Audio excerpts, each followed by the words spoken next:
Good morning to our next class on for become 6M balance sheet analysis.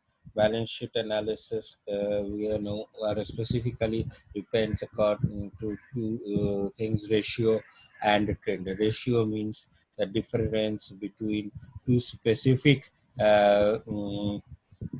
numbers, whereas trend means the increase or decrease between two specific numbers. A balance sheet analysis in under ratio, we have examples of two, that is current ratio or gross profit to net sales ratio.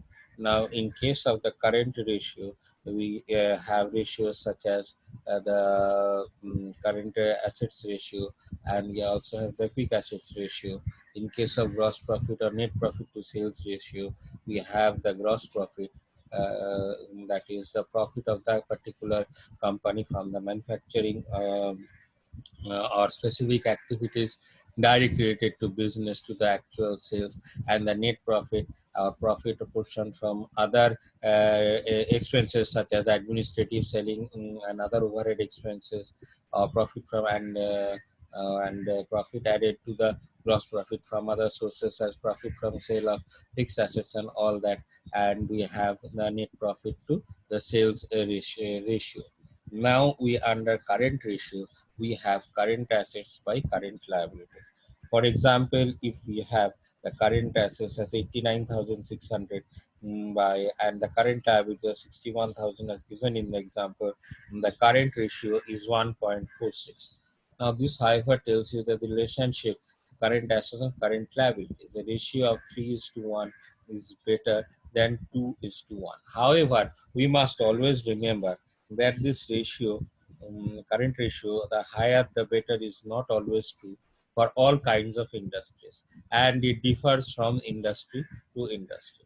For example, in the service sector, you will not have any inventories. You will so there the current ratio might be equal to 1, or even might be equal to 1. In case of say manufacturing industries, also the ratio will differ from, say, paints industry such as Berger Paints, Asian Paints, to the steel industry.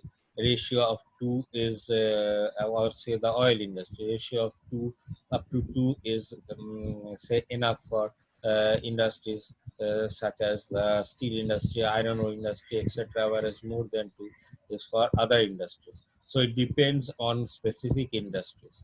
But the figure is it should be greater than 1, but it is not always true that the higher the ratio, the better it depicts the health of the company, because if the current assets are much more than required, you have some money which is stuck up in the current assets account, and this amount, actually the current assets, mm, mm, mm,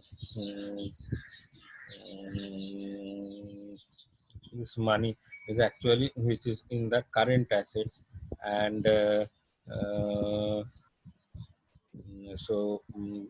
that will get stuck up in the current assets and will not be able to utilize that portion. So we have to manage our current assets and also control our current liabilities.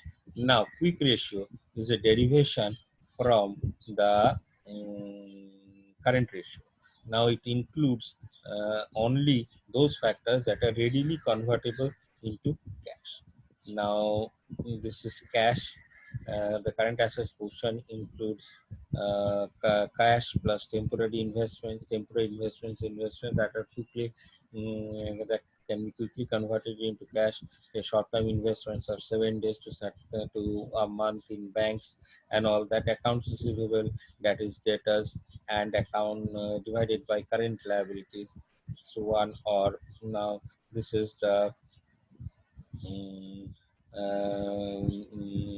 we have, we can see that this does not have um, current quick ratio is to 1 is always there, whereas the quick ratio is forms the other portion. In the case of the current ratio, you only had the current assets divided by current liabilities, but in case of quick ratio or acid test ratio, you have current assets divided by current liabilities is to 1.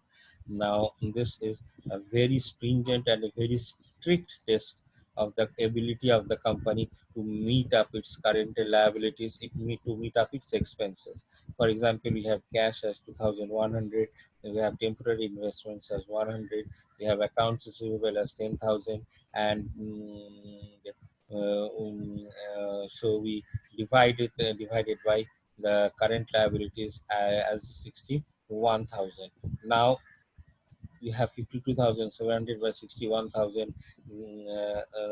Now the is to 1, or 0.86 is to 1.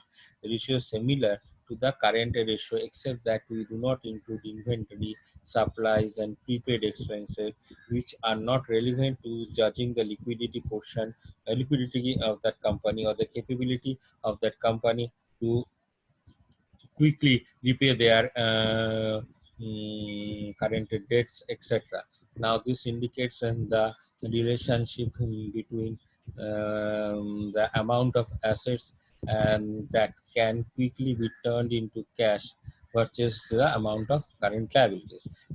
For all better purposes of the company, the ratio should be more than 1, because this ratio indicates the financial health of the particular company. Now, the quick ratio assumes only those current assets. It only assumes those current assets that will turn to cash quick. That is cash. The cash includes both cash at the bank and the cash in hand.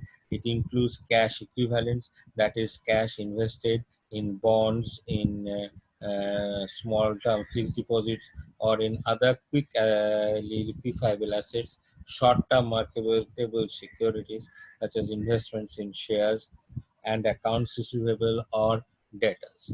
Now, this is particularly includes debtors, less bad debts, and less provision for bad debts, etc. Hence, the quick ratio does not include inventories, because inventories require a very long time, may require a very long time to clear them, and supplies and prepaid expenses. Now, what are prepaid expenses? Prepaid expenses are those expenses that have been like we had said in the balance sheet portion, like insurance charges for 3 months we had paid, for 9 months that is prepaid. So this does not include those expenses. Now we are going to other kinds of ratios. Now, debt to equity ratios. Now, debt to equity ratios, it includes total debt to total equity ratio, that is equal to total liabilities by shareholders equity. Now, what do you mean by total liabilities by shareholders equity? Mm, Total liabilities here includes the liability portion of that particular company. And long-term debt or equity ratio. Long-term debt means say debentures, long-term loans, and etc. Short-term debt or by equity ratio. Short-term debt includes the total say um, uh, the cash credit from the bank, or the overdraft from the bank. Now, these include short-term ratios divided by shareholders' equity. Now, shareholders' equity, for example, you have a small example over here. We have the shareholders' equity as the say sum of the equity and the preference shares, and we have short-term debts. We have the notes payable, the current portion of the long-term debt, that is 56,000 as the short-term debt. In case of the long-term debt, you have the bond payable and other fixed payments as one say 1,03,000. So the shareholders equity as 37,000. So the total debt is 1,63,000 and shareholders equity is 37,000. So debt equity ratio is 4.41. So this means that the shareholder, the total debt of the company is more than 4 times the shareholders equity of that company. In the next portion, we'll study the more about this debt equity and the other ratios of this mm, mm, ratio analysis. This is all for